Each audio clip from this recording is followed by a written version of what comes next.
बाकी देव खुश नाही. लक्ष्मी त्याच्याकडे राहते, पण कशी राहते? सुख देऊन नाही तर दुःख देऊन राहते. विठ्ठल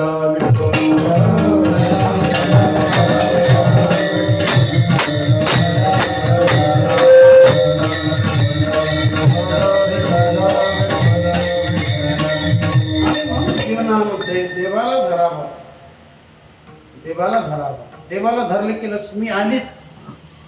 तर जिथं भगवान तिथं लक्ष्मी असतेच, आणि जिथं लक्ष्मी असते तिथं सगळं वैभव आलंच.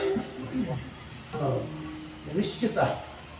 म्हणून जीवनामध्ये देवाला धरा, देवाची भक्ती करा, देवाचं नाम चिंतन करा. मग लक्ष्मीला सांगण्याचं काम नाही.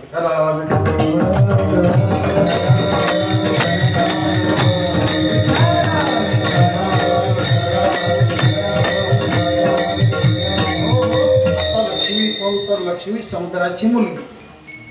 कारण समुद्र मंथनातून लक्ष्मीचा जन्म झालेला आहे. पूर्वीच्या काळी फार मोठी घटना होऊन गेली. दुर्वास महाराजांना कोणी तपस्विनी तिच्याद्वारा एक हार प्राप्त झाला, दिव्य फुलाची माळा प्राप्त झाली.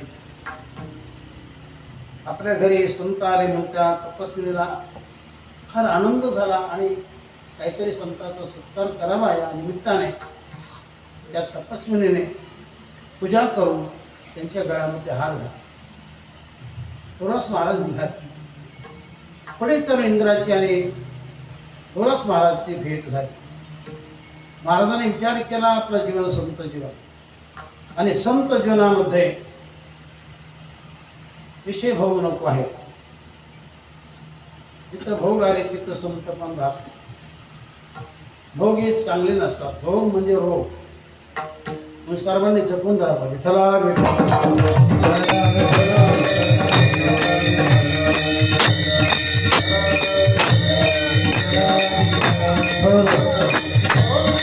फुलाची माळा इंद्राला चांगली शोभेल, आणि म्हणून महाराजांनी ती माळा इंद्राच्या गळ्यामध्ये घातली. इंद्राला देखील थोडं बरं वाटलं, पण लगेच ती माळा काढली आणि हत्तीच्या सोंडेत देण्यात आली. शेवटी त्या हत्तीने ती माळा डायरेक्ट पायाखाली घेतली, तिचा नाश केला. हे प्रत्यक्ष दृश्य दुर्वास महाराजांनी पाहिलं.